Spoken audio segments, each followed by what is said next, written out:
Assalamualaikum warahmatullahi wabarakatuh. Perkenalkan, kami dari kelompok 5.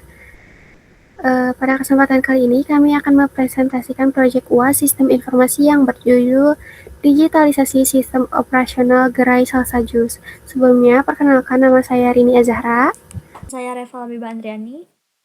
Saya Tiwi Tirta Juela. Dan saya Aurora Adwarona Habariyah. Gerai Salsajus merupakan usaha yang menjual berbagai minuman jus. Berdasarkan hasil observasi, proses operasional di gerai ini masih dilakukan secara manual, mulai dari pencatatan transaksi, pengelolaan stok bahan baku, hingga penyusunan laporan penjualan.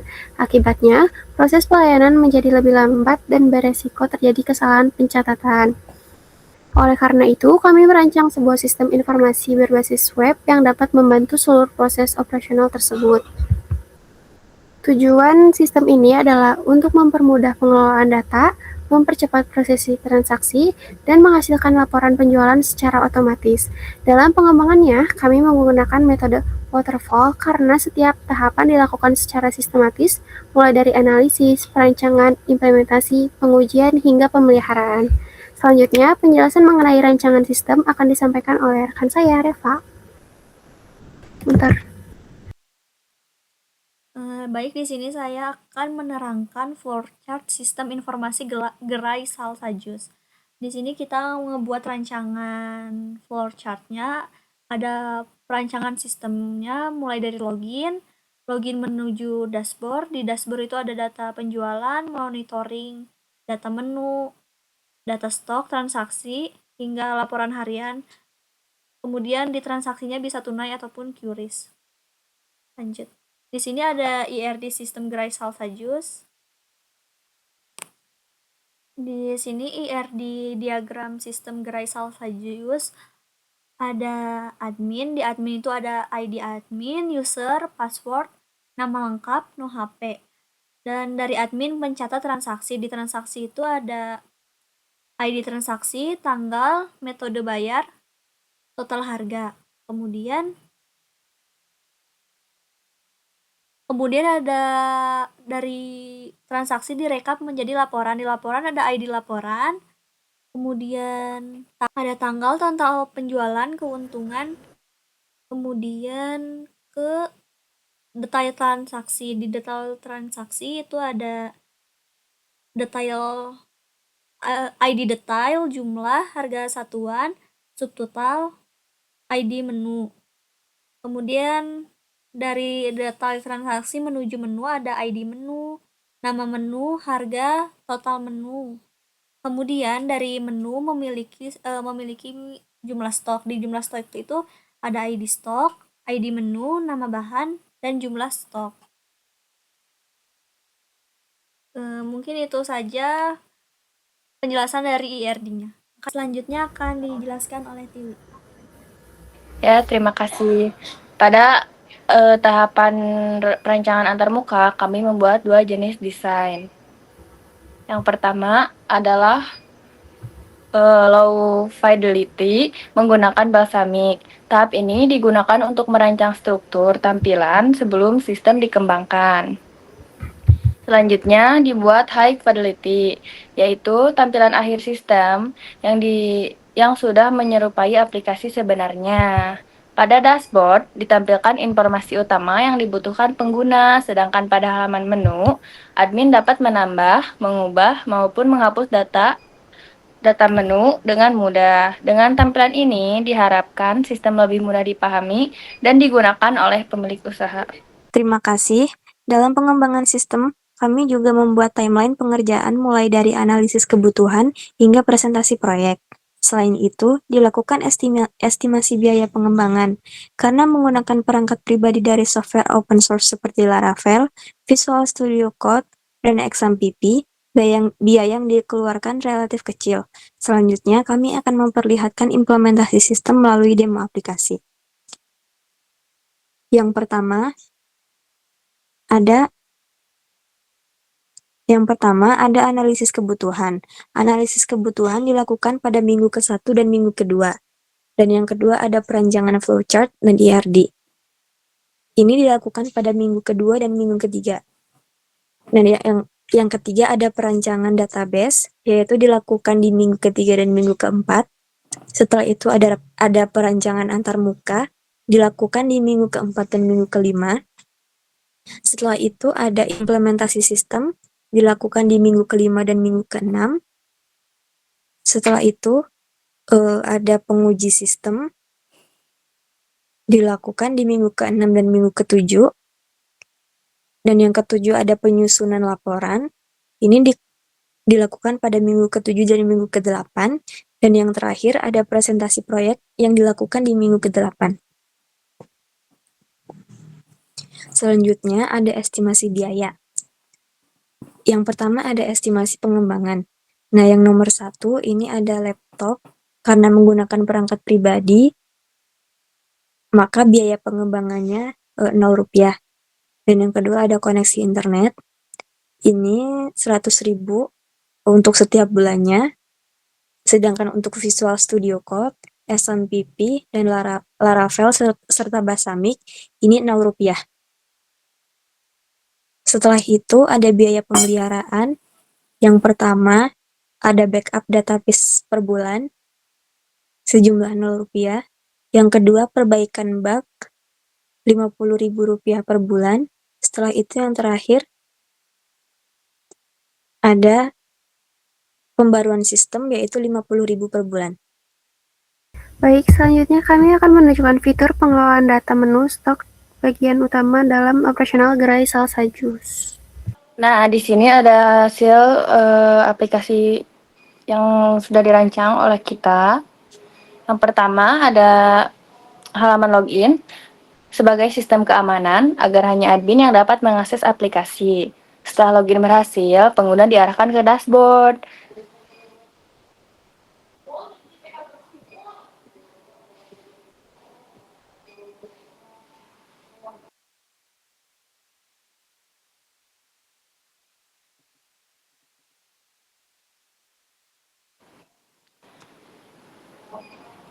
Nah, ini dashboardnya ya teman-teman. Dashboard menampilkan ringkasan informasi seperti jumlah menu, data stok, transaksi, atau informasi penting lainnya. Selanjutnya, kami akan menunjukkan fitur pengelolaan data menu dan stok yang menjadi bagian utama dalam operasional gerai jus oleh rekan saya, Reva. Di sini saya akan menjelaskan halaman menu jus. Di sini ada daftar menu jus. Di sini kita juga dapat mencari menu jusnya ada apa saja, kemudian dapat menambahkan menu. Boleh dicoba untuk menambahkan menu. Di sini ketika menambahkan data menu, ada detail produk, dapat menambahkan foto menu, coba kita tambahkan.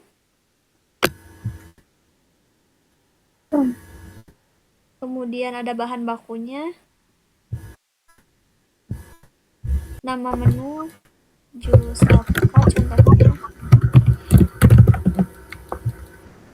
dan harganya 15.000. Kita menggunakan modal 10.000. Kemudian simpan menu. Nah, ini tertambahkan yang 15.000 itu. Jadinya profit atau produknya itu tuh untung 5.000 ya. Kemudian di sini juga ada fitur edit atau menonaktifkan. Tadi kan kita berhasil menambahkan menu jusnya. Terus di sini ada 2 menu jus alpukat, kita coba nonaktifin yang kedua ya. Kita nonaktifkan.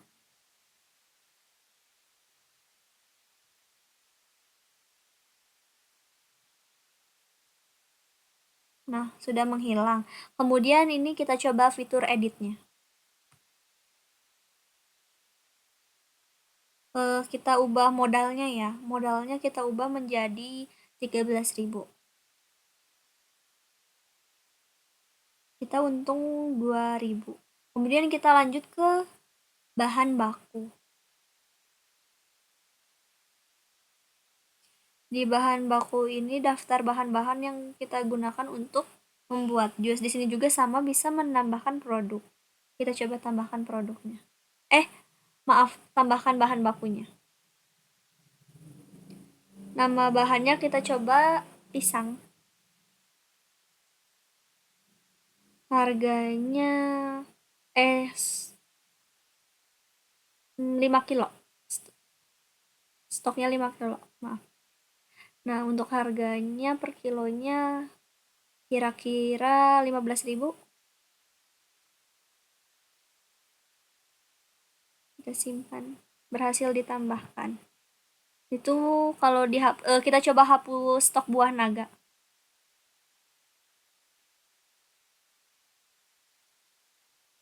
Dapat dihapus. Kemudian ini juga kita bisa mengedit. Kita cobain fitur editnya. Edit alpukat boleh. Kita ganti stoknya jadi 3. Baik, terima kasih. Di sini saya akan menjelaskan bagian kasir dan laporan. Untuk bagian kasir, di sini sudah tertera daftar produk yang sudah ditambahkan. Di sini kita bisa menambahkan daftar produk ke dalam keranjang pesanan dengan menekan tombol tambah yang ada di sebelah daftar produk. Di sini ada 2 metode pembayaran, yaitu tunai dan QRIS. Ketika kita memilih opsi tunai, di sini kita bisa langsung memproses transaksi. Setelah itu, keluar tulisan transaksi berhasil. Setelah itu kita coba dengan pembayaran via QRIS.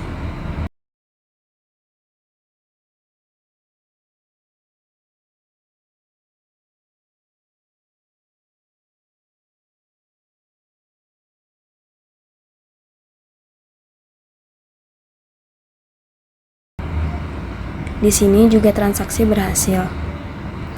Baik, setelah itu saya akan menjelaskan bagian laporan.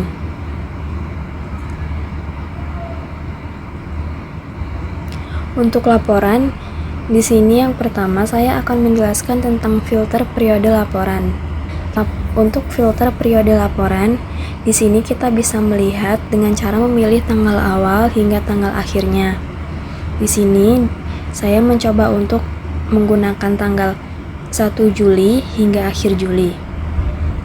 Setelah itu, semua transaksi pada bulan Juli akan keluar dari total penjualan, total modal, hingga total keuntungan bersih.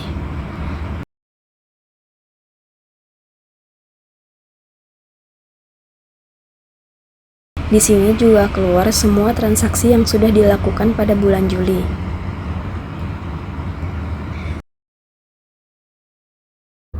Dari demo yang telah kami tampilkan, dapat dilihat bahwa seluruh fitur utama sistem telah berjalan sesuai dengan kebutuhan pengguna, mulai dari pengelolaan menu, transaksi penjualan, hingga pembuatan laporan dapat dilakukan dalam satu aplikasi sehingga mempermudah proses operasional gerai Salsa Jus. Baik, sekian dari kelompok kami. Terima kasih. Wassalamualaikum warahmatullahi wabarakatuh.